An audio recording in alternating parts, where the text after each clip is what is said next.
First আমার চোখের সামনে হচ্ছে ধরো লাইফে এমন কখনো হয় নাই যে ধরো আখির সামনে আহাদরে আমি রুমে নিয়ে দরজা লাগাই দিছি, শব্দ হয়েছে, আখির কানে গেছে, কখনো এমন হয়নি।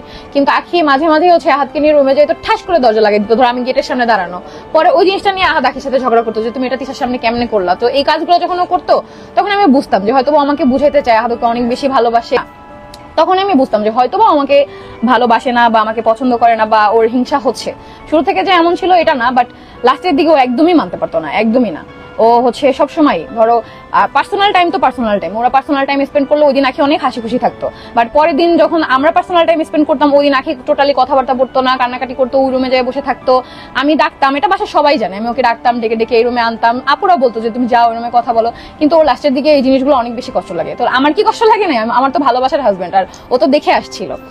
যাই হোক, এটা যার যার ব্যাপার। হতে পারে যে লাস্টের দিকে ও আর মানতে পারে নাই, শুরুতে ও বুঝে নাই, ও আহাদকে ভালোবেসে ফেলছে অনেক বেশি। আখিকে নিয়ে লাইভে এসে আবারও কথা বললেন তৃষা জানান আখি এমন এমন কাজ করত যা বাড়ির সকলের লজ্জা লেগে যেত।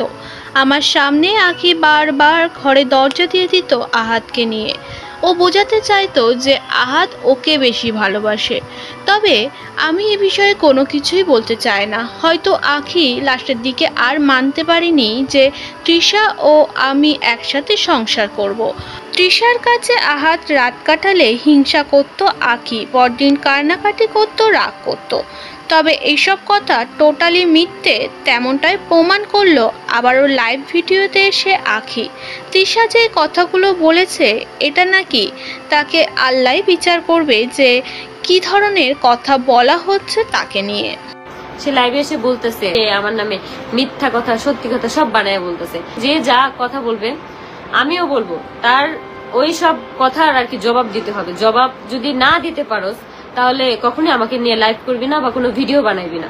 কারণ আমি এখন আর আগের মতো নাই, আমাকে এখন নরম পেয়ে তোরা হচ্ছে আমাকে যে মন যাতা করে দিয়ে তোরা আমার ইয়া করবি, এখন কথা না। এখন হচ্ছে আমি যদি আমার যদি জীবন থাকে, আমার যদি মানে বাঁচতে হয়, আমি সত্যি কথা বলেই বাঁচবো। আমার সাথে যে যা অন্যায় করছে আমি সবকিছু বলবো, আমি কোনো কিছুর বিন্দু পরিমাণ কোনো ছাড় দিব না।